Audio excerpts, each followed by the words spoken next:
Well, hello, everybody. It's Kathy Nelson. I am the CEO and founder of the Photo Managers. If you didn't know me and expected somebody from B&H, but we have been enjoying being guest speakers for the past year, where we bring a series of conversations and topics with you all. And so today we are here to talk about setting yourself up for photo organizing success in 2024, because who can relate to being completely overwhelmed with all the photos, whether they're here on all our little trusty devices, our little point and shoot camera, or the lifetime of photos that you have accumulated over the years. So we have two amazing experts, two certified professional photo managers, Holly Corbid and Laura Barker. And they're going to take it and share with you. Holly has been a longtime member in Minnesota, and Laura is a professional photographer who has changed her profession to making photo books and organizing people's photos in California. So Holly, I'll let you take it from here.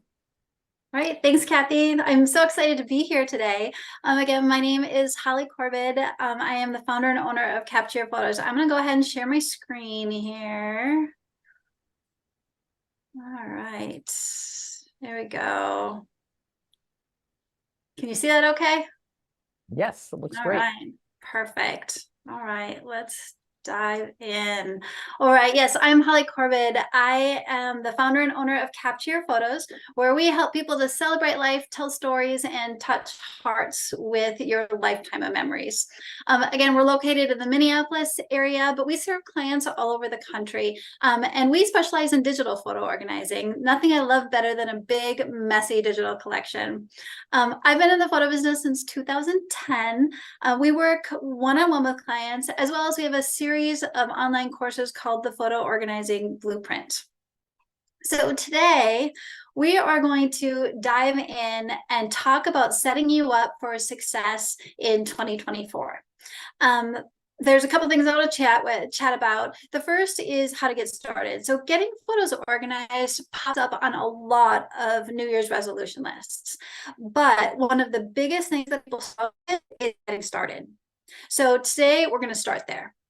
Then we're going to dive into a few digital things. So I want to give you 3 things that if you do them will make your life 100% easier when it comes to your photos.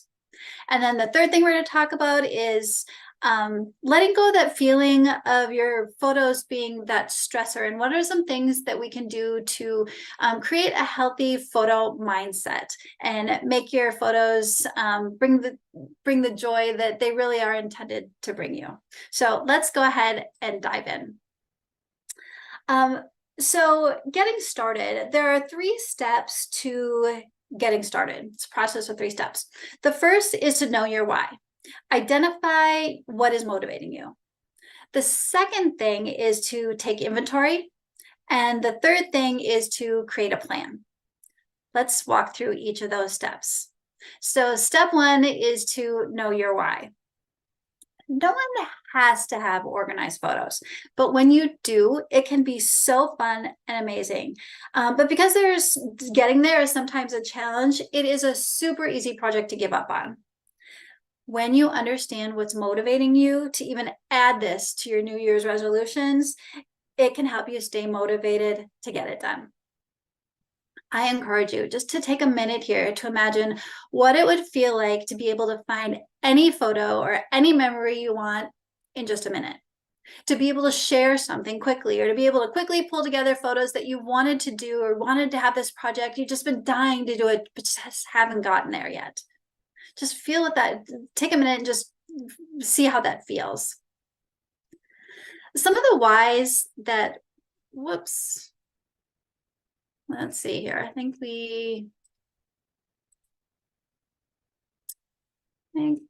a button got, okay, sorry about that, guys. I'm going to share my screen again. I think a button got pushed accidentally.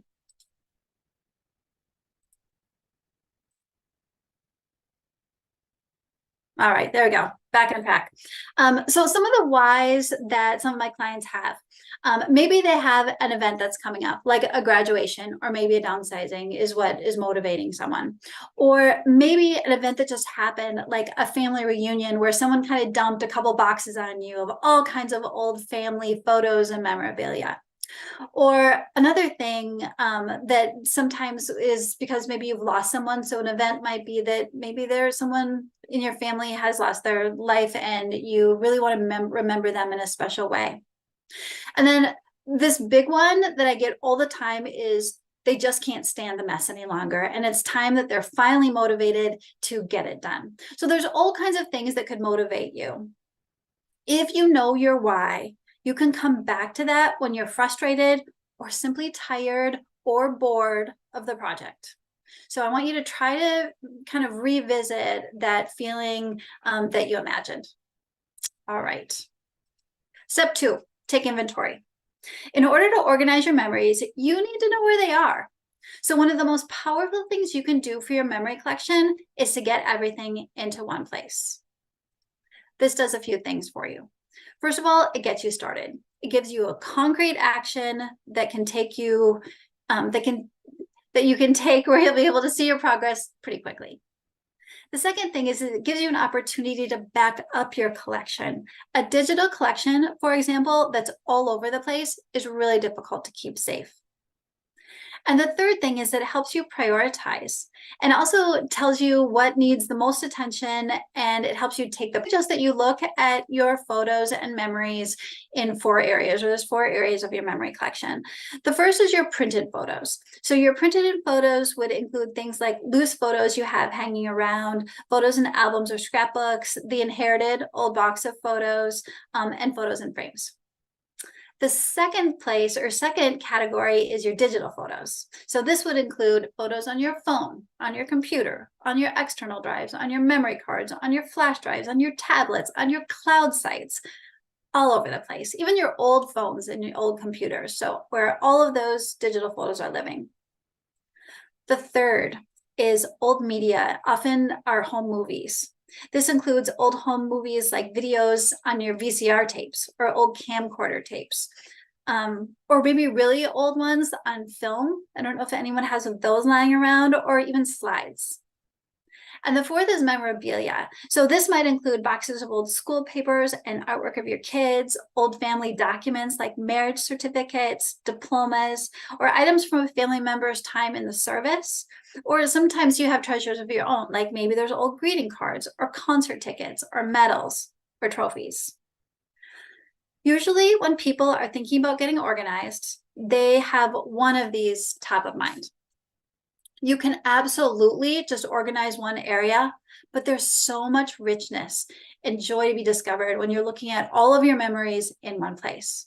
So start with one, but think about ultimately having a hub where everything lives.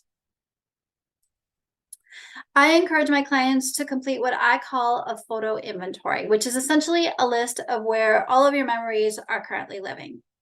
Here's a form that I use with my clients. You can get a copy of this and some of the material I'm covering today by going to captureyourphotos.com/free guide. It's a free guide that I offer, and you can just go grab that form. I want you to start checking off where you're going to find your memories. So take something like this or make a list, however you want to do it. I want to caution you about one thing. If something is a pain to get at or get to, it's really easy to decide to not include that in your project or say, oh, I'll get that later. I highly discourage this. Later often doesn't happen. And when you're deduplicating a digital collection, for example, it's 100% easier to do that once when you have everything versus having to do it again and again when you get around to start locating those other pics. You'll just be so glad that you just went and did it and kind of bit the bullet and took that action. All right. Step 3 is to create a plan. Now, some people, when they heard the word plan, they're like, I'm out, not going to do that. Now, I'm not suggesting that you need a 5-page plan for this project, but what I am suggesting is that if you have a strategy going in and a process, it's going to make this project so much easier. Your plan can be simple. It can be as simple as having one overall goal that is something like create one digital hub where the whole Johnson family memory collection lives. Then create some goals for each area of your collection. So for example, your digital photos might be to consolidate, deduplicate, and organize my digital photos and put them in one single system. For your printed photos, it might be sort my printed photos and scan all of my favorites. For your old media or home movies, it might be digitize our old videotaped home movies and slides. And memorabilia, it might be sort and identify the best way to preserve your memorabilia, and figure out what's important to archive for our family. Once you've identified your goals, you're going to go through each of your 4 areas and list the status and inventory of your collection, the plan for organizing it, or how you're going to get it done, and the deadlines for completion. Deadlines are so, so important.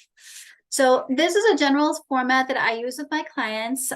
This template, if you love templates, this template along with some more detailed getting started information can be found in our photo organizing blueprint course. But setting deadlines is probably the most important part of your plan, because if you stick to them, it will help you stay focused. There's something psychological about setting a deadline and accomplishing it that keeps us going. Like most plans, things may change. And that's okay, as long as you stay focused on your goals and the reason you started this project in the first place. All right, so you've taken inventory of your collection and know basically where everything is. You've created a plan that identifies where you're going to start. Now it's time to dive in. Regardless of the part of your collection that you're starting with, the next step is going to be what we call hunting and gathering. Here's what that looks like for each area of your collection. Let's start with printed photos.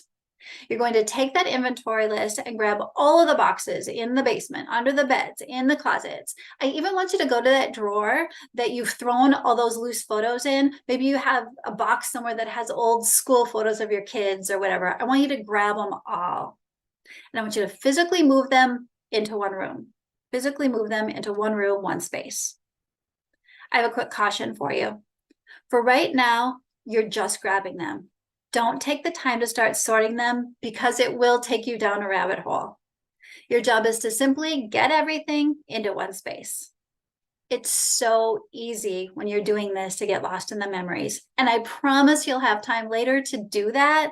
But right now, you've got a job to do, and that's simply gathering them up. Digital photos.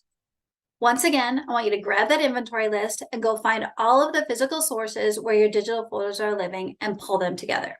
For example, your phone, your computer, the external drives, the flash drives, the memory cards, the photo CDs and DVDs. Those are a big one, and they're usually kind of all over the place. This is also a great time to find all of the usernames and passwords for any cloud sites that you have photos saved on. With your digital photos, consolidation means copying everything from all of these sources to one place. And we recommend copying everything onto a new external drive. So basically, you're going to take that new drive, you're going to create a folder called Original Sources. And then under that Original Sources, you're going to create a folder for each of your sources. So for example, you're going to have a folder for all the photos coming from your computer, a folder for your phone photos, a folder for all of the photos in Dropbox, etc., etc. My best tip for you with your digital photos is to be patient. This process can take a while, and technology can get tricky and a little frustrating. But if you stick with it, you'll be so glad that you did. The best part of this is that once everything is in one place, you can back it up, which I highly recommend, even if it's a mess. Back up the mess at this point. The same advice applies with digital photos as with printed photos. Don't start sorting and deleting yet. You'll get pulled into the rabbit hole if you do. Just copy everything over, because it's so much easier to deal with it when it's all in one place. All right, old media and home movies. Once again, this includes your old videos on VCR tapes, old camcorder tapes, really old memories on film reels, as well as slides. I even put DVDs in this category because so many of us no longer use DVD players. Same advice here as with printed photos. Move everything into one room, or in this case, sometimes it's just maybe one box. The thing with old media is that it has a shelf life, and it's gonna start getting crunchy and crispy. So don't put this off for too long. My best tip for old home movies is to transfer them to MP4 formatted files so they can be watched on any screen. So an MP4 file is a file that can be read by your computer, your phone, your tablet, your TV, and all that kind of thing. So that's really the format that we recommend digitizing everything to these days. All right, memorabilia. Once again, gathered up in one location so you know what the full scope of the project is. I'm a big believer that if you're going to keep it, honor it. That might mean taking a picture of the kids' artwork where that macaroni is falling all over the place instead of keeping that physical piece. There are many ways you can honor memorabilia without the clutter. If you make it this far, you've done some of the hardest work of getting started and making progress toward organizing your photos. Having a process and a plan will make all the difference. All right, so let's dive into talking about some digital photos for a minute. Digital photos are a challenge for a lot of people, from managing the technology to deciphering all of the choices to the overwhelm of just having too many photos. In my almost 14 years doing this work, I've found that there are 3 things that if you do nothing else, will change the way that you look at your digital photos. The first is create a digital hub. Consolidate your digital photos into one location. So basically doing what we just covered. It's amazing how many people have basically lost control over their digital photos. Sometimes it's because maybe they've changed computers or systems, or they discovered a new software or app and they're like, oh, I'm going to try this with these photos. Or a big one is that they tried to keep their photos safe by backing them up, but got confused by all of the different places they stored the backups. Consolidating your photos into one location will not only give you the peace of mind, but it allows you to do number 2, which is back up your collection. It is impossible to effectively back up your photos when they're all over the place. I would say that along with that feeling of overwhelm, this is probably my client's biggest stressor about their photos is backup. Number 3, set up a system where your smartphone photos automatically download to your computer. So many people don't back up their phone, or a lot of people also are just blindly paying Apple or Google, whatever it takes, out of fear of losing their memories. Setting this process up solves that issue. So I want to take a few minutes and give you, we're going to get to the nitty-gritty a little bit here because I want to give you some really practical advice on how to handle some of these things. So I want to talk for a minute to my PC users, and then I'm going to talk for a minute to my Mac users. So I'm going to start with the PC users. My favorite apps for the purpose of setting up that system where your phone photos are automatically downloading to your computer are OneDrive and Dropbox. And this is easy to set up, guys. It's not hard. So this is what you do. So we're on your phone right now, and this applies for both Androids and iPhones. The first thing you're going to do is you're going to download and install the app on the phone, regardless if you're an iPhone or Android user. It's the same. Okay, so that's number 1. Number 2 is to create an account or sign in to an existing account. So many of my PC clients are already paying for Microsoft 365 and don't even realize that Microsoft 365 comes with 1 terabyte of space on OneDrive. So they're already paying for it. So if you are doing that already, you've already got a vehicle for storing and keeping these photos. Same with Dropbox. A lot of people are paying for Dropbox subscriptions. You can use that for this purpose. All right. Number 3 is to go to the app settings and turn on camera uploads. So here are the settings for these 2 apps. These are screenshots from an iPhone, but it's very, very similar on the Android. And then you just got to be patient. That first download of all of your photos can take a while, can take a few hours at least. So just be patient and let the magic happen, I always say. All right. So once you're downloaded, you will be able to see all of the phone photos in the camera roll folder in the app on your phone. So they'll still be on your smartphone camera place that are photos that you go to. But you'll also see them in this app. Okay. Now we're going to go to your PC. The first thing you're going to do is you're going to download the Dropbox or OneDrive desktop app on your computer. So go to dropbox.com or onedrive.com and you'll be able to download those apps.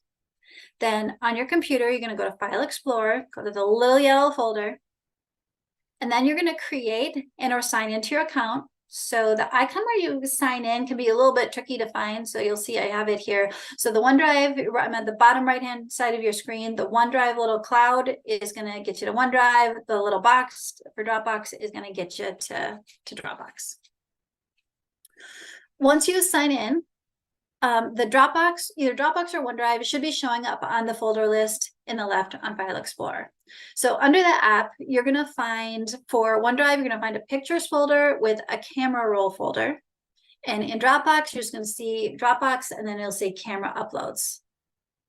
Once you're logged in, both the mobile app and the app on your computer, your phone photos are going to automatically start downloading and syncing up. So again, you have to be patient, but everything will just start syncing up.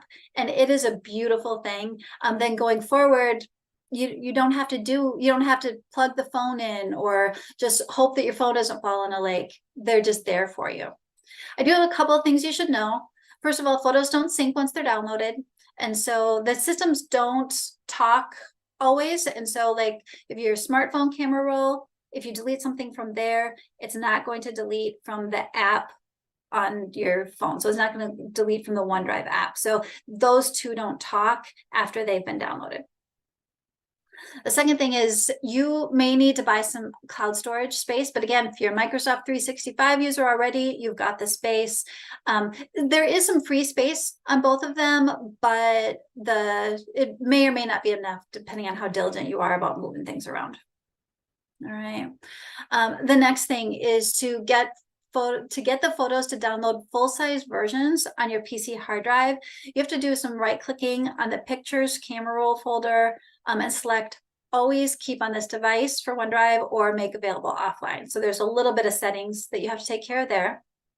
And then lastly, if you find that your photos aren't uploading at some point in the future, try opening up the app on your phone. That will usually take care of it. It just means it just needs a little charge.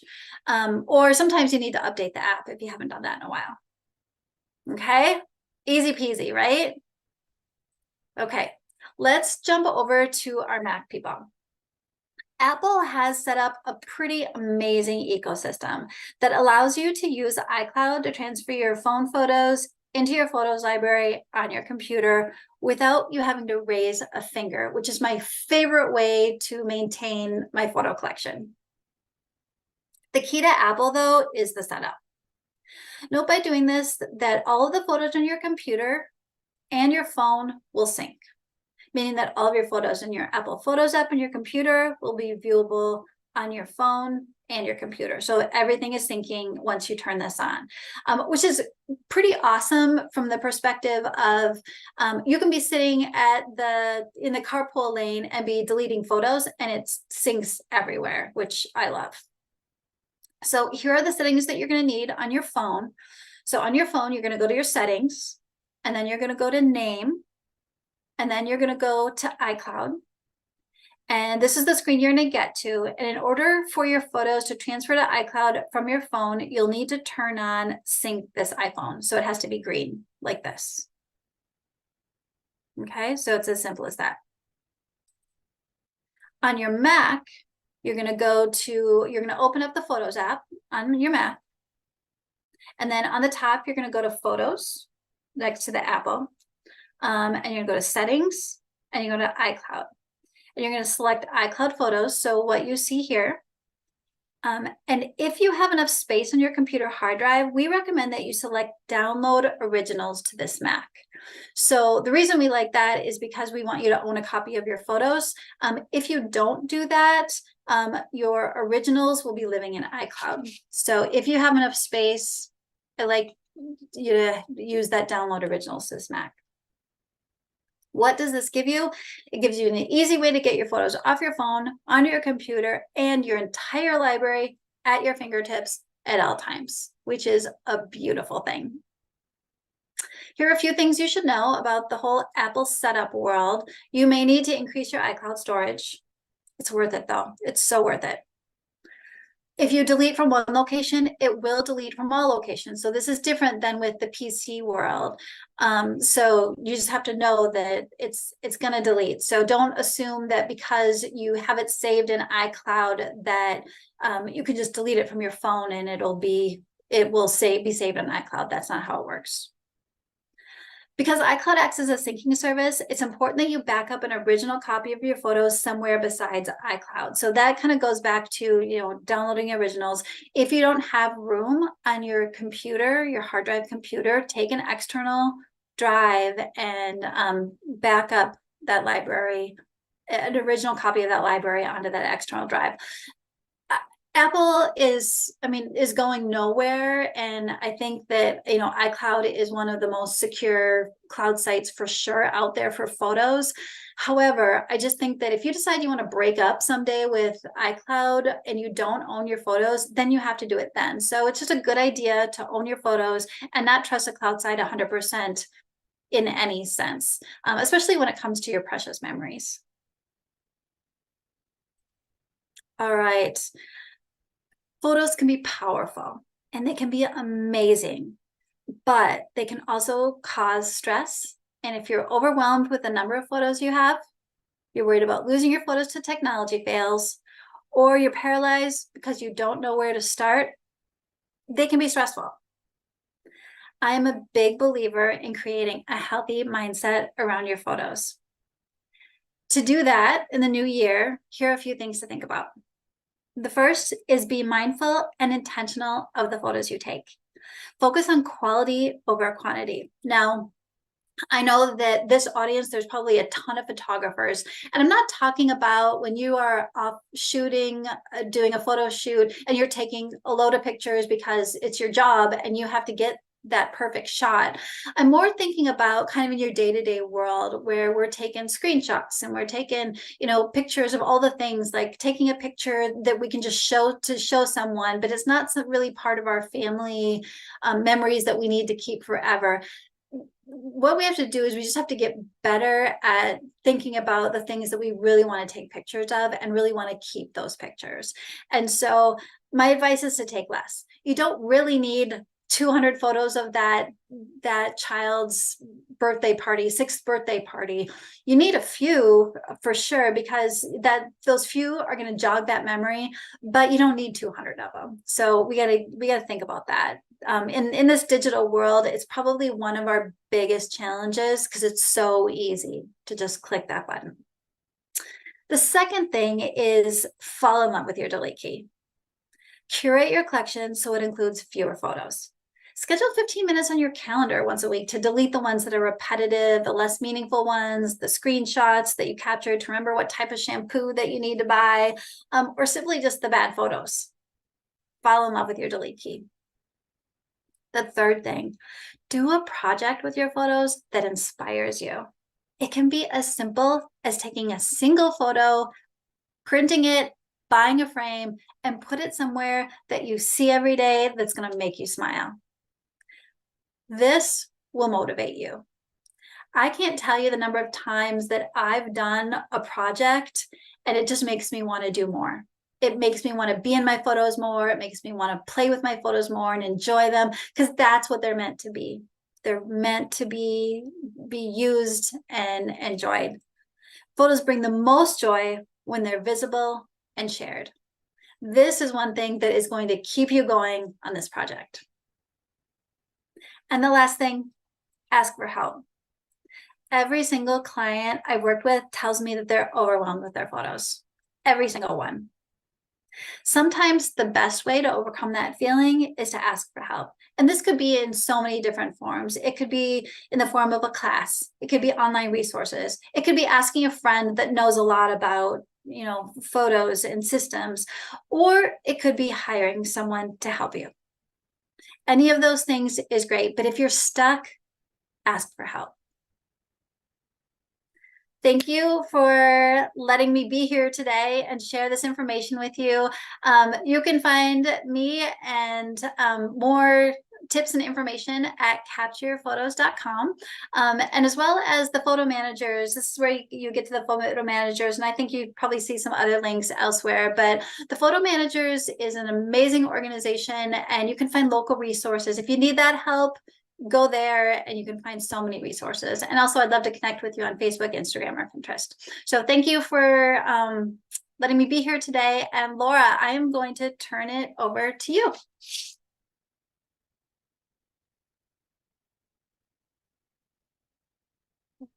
Great. Thank you, Holly.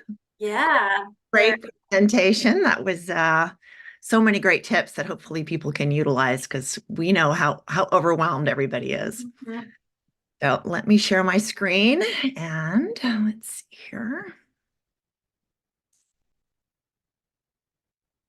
One second. Okay. All right. Let me do one other thing. All right. Well, hello, everybody. In keeping with today's theme of keeping your photos safe in the new year, I'm going to talk about photo books, which are a great way to preserve your favorite images.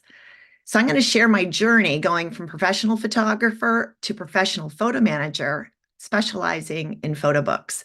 So this presentation is more about the journey of where I started and where I ended up and why I like doing it. So if you're a professional photographer and you're interested in adding this as maybe one of your services, I would consider it, and you can kind of see what I've gone through. Second here. Okay, so a little bit about me. My name's Laura Barker, and I love photos. I'm a lifelong photographer and the founder and CEO of photocurating.com. We're a photo management firm located in the San Francisco Bay Area, and we specialize in creating high-end custom photo books. We also help those overwhelmed with what to do with all their photos, just like Holly was talking about. And we enjoy being able to turn a client's massive images into an organized and curated collection in beautiful photo books and other sharing platforms. So my photo journey began in Florence, Italy during a semester abroad decades ago. A classmate let me look through the lens of her big SLR camera, and I was hooked. The creative freedom to adjust the focal length, the depth of field, to capture how I saw things was thrilling. And so that began my lifelong passion for photography, and I haven't stopped. So my professional photography career started in corporate and event photography. Then after having children, I switched my focus to family portrait photography so I could learn how to better capture my young children as I saw them. And thank goodness, young kids are fairly willing subjects to learn on because their teenage selves would groan whenever I brought out my camera. In addition to my professional photography, personally, I've captured, organized, and shared decades of memories in photo books and online galleries for my friends and family. So my daughters grew up enjoying seeing many of our adventures captured in photo books, and they've always appreciated being able to pull up any childhood photo from their phone on demand. So this photo was taken this past Christmas and captures an emotional moment when my daughter gave a beautiful photo book to her grandparents that she had made. She learned from mom. The book captured the journey of a very special family trip and brought a tear to her grandfather's eye. I just love how photo books can capture the feelings and memories of a particular time and can help us relive these past moments, which is really captured in the snapshot that she also took. So while working as a portrait photographer, the pandemic hit. Photographing clients was not possible due to the stay-at-home mandate, so I looked for other income opportunities. Serendipitously, I discovered the photo managers. I couldn't believe I'd found a new business niche where people were making a living doing work that I didn't think people would pay me to do, helping others with their photo projects and photo mess. I was thrilled.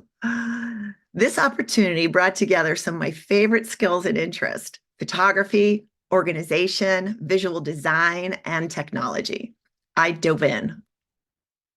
I did the intensive training and became a certified professional photo manager. When I started helping clients tackle their photo projects, I quickly learned that most people didn't know how to go about making a photo book with all their digital images, or they're really uncomfortable doing it. And many of them just wanted someone to take care of it for them, which was great because that's what I wanted to do. I was so happy to be able to help them. My first client had 1,200 images from just one private celebration and wanted them curated in an upscale coffee table photo book. I remember feeling shocked when the client didn't need to approve the 300 out of 1,200 photos that I had curated and culled for the book. She was just so relieved to get the project taken care of that she didn't even need to see them. So this was a far cry from some of my portrait photography clients that can be super picky. I was just such a delight to just find clients that are just so happy to have our services. The majority of books I create for my clients are special events, travel, family yearbooks, and biographical tributes. These books often involve using undigitized photos that need to be scanned. So with all my photography background and all the equipment I already had, it was an easy transition to add DSLR camera scanning to my services so I could digitize my clients' images. I'm now a pro at archival scanning of moments or lifetimes of photo history and culling and organizing it to be enjoyed in photo books and digital family photo hubs.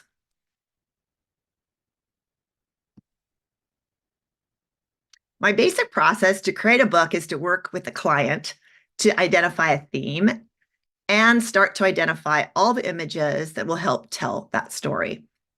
So we start with a book outline with the intended contents for each part of the book. These include the titles, number of pages, sections, images that they want to use, and other items that we might include. And then this becomes the working roadmap as we put the book or set of books together. It's really been very helpful to keep us both on the same page if the client is heavily involved in the project. After creating the general outline of the book, we're able to brainstorm on any other images or text that we could add to better tell the story.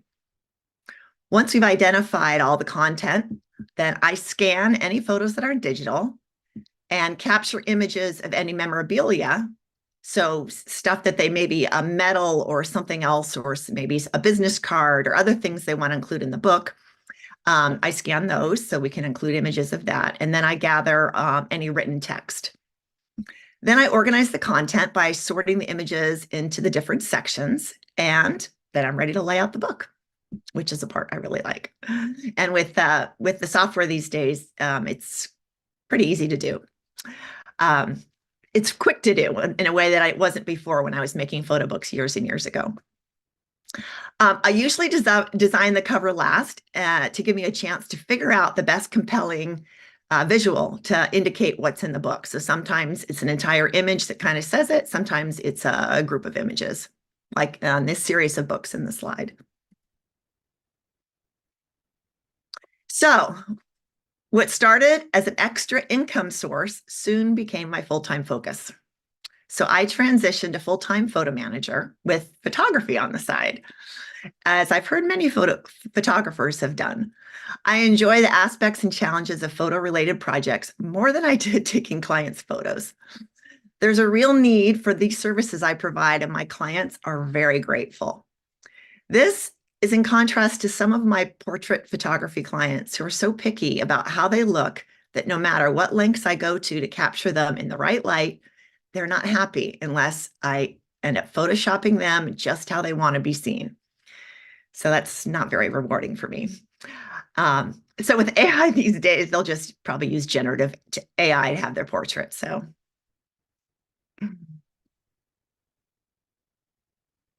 this shift to photo manager was not only more rewarding and enjoyable, but also more lucrative. Yay! Most of the photo manager projects span many months as opposed to a single photo shoot that I had in my photography business. And this business is also less seasonal than portrait photography. So I've got year-round work, And even a photo book project can actually span many months, depending on the content, if we're scanning, how we're coming up with everything in it. So it's nice to have a bunch of different projects going at once that can kind of go all year long.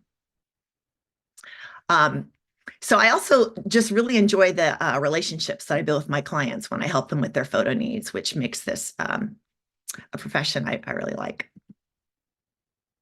So I've been asked what skills from my photography background helped me to transition to photo manager. So these are, Adobe Lightroom from the organizing and editing photos that we use to sort our clients' photos and append all the data, metadata to it. The ability to quickly cull and curate large batches of photos. So I've got an eye that I can take a client's just like that photo book of 1,200 images. I can go pretty quickly to find the top images to use, where my clients, it would take hours for them to do that. I also have a technical understanding of the equipment and software, tons of software in this business. And I've got the photographer's eye to create compelling and balanced book layout. So sometimes clients just don't know how to arrange pictures on a page for photo books or their websites for their photos. So it's easy to be able to help with that too. So if you're a professional photographer, I encourage you to look into adding photo books and photo management to your list of services. You can learn more and consider joining the photo managers, where it's a fabulous group of people. Here's a photo of 4 of us that got together for a recent conference. But this group generously collaborate, share best practices, and they're all an invaluable resource for staying on top of the constantly changing technology in this industry. It's great to have each other to help, because there's a million little details that we go through every day, especially when technology doesn't work or there are updates. And to have this whole community, it's a worldwide community that we can lean on to figure out tips and tricks to help our clients with all of their photo projects. So I highly recommend it. And no matter what your profession, my wish for you is to take some special memories off your device. Like Holly said, you get them off your device so you can hold them in your hands and view them and enjoy them. And put some of them in a photo book where they can be remembered and treasured. If you want to get started making your own photo book, there's a great consumer photo book company called Mixbook. And their simple interface and AI software make it super easy to auto-create a beautiful book that you can further customize if desired. So some of my clients just say, how can I just try to make one? So I say, give that a shot. If you need help, I can coach you through it. If you want me to make you a professional book, I'm happy to do that too. So if you want help with creating photo books or having a professional photo book made for you, so I recommend finding a photo manager in your area who can coach you through it or do it for you, or reach out to me and I would be happy to help. So my contact information is up there. My website is photocurating.com, and thank you for your time today. Wonderful. That was great, both Holly and Laura. Thank you so much for your great presentations. I had a couple questions that have come in that I want to ask quickly. Holly, this I think is for you, from Robin. She says, I have a problem with finding the same photos in multiple locations. So how do I know which one is best to keep and which to delete? I refrain from deleting photos since I freak out about the possibility of deleting the wrong ones. I'm overwhelmed. Help. Yeah, it's a super common problem. So the best advice I have for you is get everything into one place first. So get that original sources, everything into one place, because it's really hard to say, oh, I've got one over here and one over here, or whatever. Once you get them into one place, you can apply some deduplicating software, and that is an amazing tool if you have a lot of duplicates. So if you are a Mac user, I like Photosweeper. If you're a PC user, I like Duplicate Cleaner. And what that will do is it allows you to look at the 2 photos. So the software will find the duplicates for you, and then it will put them side by side.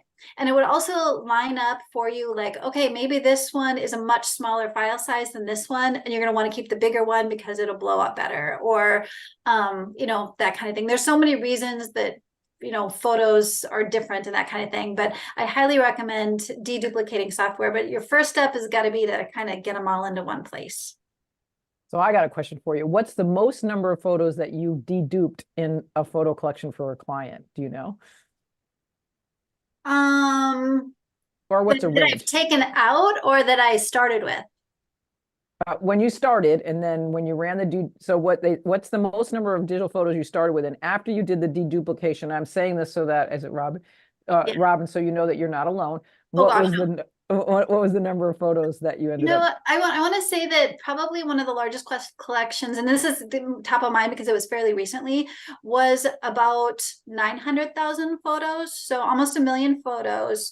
And I bet we got rid of 2/3 of them. Wow, Yeah, that's crazy. yeah. Right. Yeah. So I know my collection went from like 90,000 down to like 35,000 or something. So Yeah. again, yeah, you know, that's a very common problem, Rose, and that's what Robin, and that's what people worry about. Yeah. This is a question I had that we got a couple questions that came in for Karen. That was great. Thank you. Laura, I'm sorry. That was Sherry asked, do you charge by hour to create a photo book? How do you charge?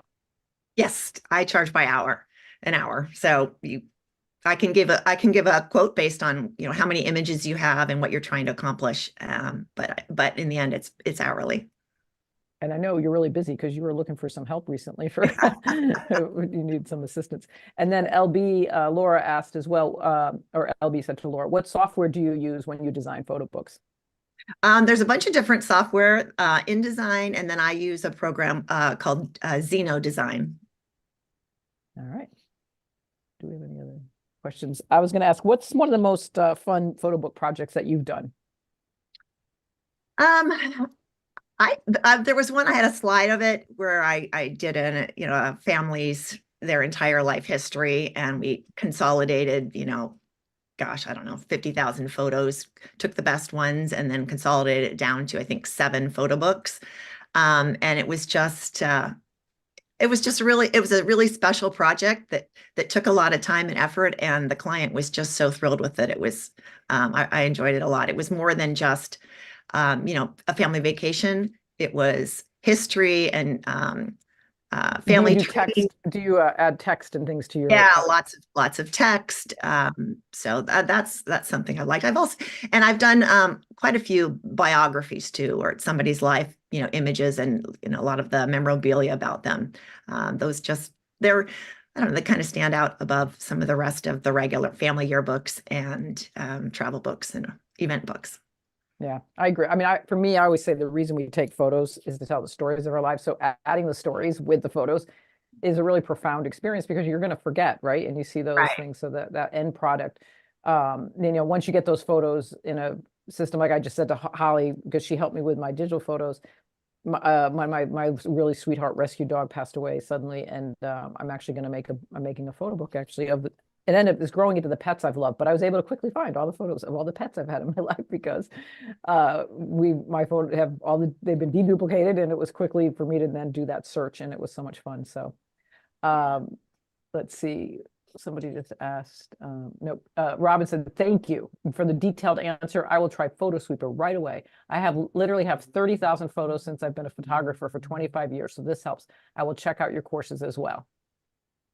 And then we have another question. What about deciding how to organize your information by date, by event, by topics, fireworks, portraits, pets, wildlife, or some other way? Does it vary depending on the client? I think it does very dependent on the client. I am a big believer in, I don't try to change how my client thinks. So this is my own theory. I feel like there are people that like really are big into chronological sorting. So they want their photos by year. And I'm not going to try to change that. However, there are other people that are really adamant about it. They can't remember what happened yesterday, let alone what year things happened. So they're more kind of those subject-based thinkers. And so I'm kind of a hybrid of the two. So when I'm working with clients, oftentimes I am kind of meshing the two a little bit because I think there's value to both. But if you are like some people, if you're chronological, sort chronologically. Wherever you think that you're going to go look for that photo first, that's where you should put it. That makes sense? Yeah, yeah. And you as well, Laura, in terms of when you're making photo books, or say if it's like a family history, do you try and stay in a chronological order, or have you worked Yeah, outside of that? I pretty much organize everything chronologically just to get the dates correct and get it in the right order. But it doesn't mean that's how the client is going to consume it or put it in a book. So, by tagging stuff with metadata, then I can categorize it kind of any way I want. So if like the client that she ended up doing what was 7 or 8 books, and it was not chronological. They're all theme based. So I tagged things for vacation, or I tagged things from the old family history, birthdays. I think they had a book of celebrations. So by adding the metadata tags, you can end up categorizing however you want, which is really helpful. Yeah. Yes. All right. Any other questions? I don't think I see any others. Everybody there, in the chat, you can see links to their websites, both Laura and Holly's websites, also to the photo managers. We'd love to welcome you to, if you're thinking about becoming a photo manager yourself, to join, or we have a new program called Photo Manager in Training, which you can actually join and just spend a year getting your own photos organized. We have a whole month-by-month program where we walk you through the process. So we'd be happy to share that with you. And thank you so much for B&H Photo for letting us be here. We are going to be here once a week, every Tuesday for the month of January. Next week, I'm going to be interviewing three really cool companies that are new apps and software to help you with your photos. We get to sit in the position where lots of companies will come to us that are creating really great technology to help that you as the consumer probably aren't looking for. So you'll meet the CEOs and the owners of those companies, and we really look forward to that. That's next Tuesday, and then we have 2 additional events coming up. So thank you so much, Laura and Holly, and thank you, Derek, and everybody behind the scenes at B&H Photo. Thank you, everyone. Thank you. B&H. All right. Thanks a lot, everybody. Bye.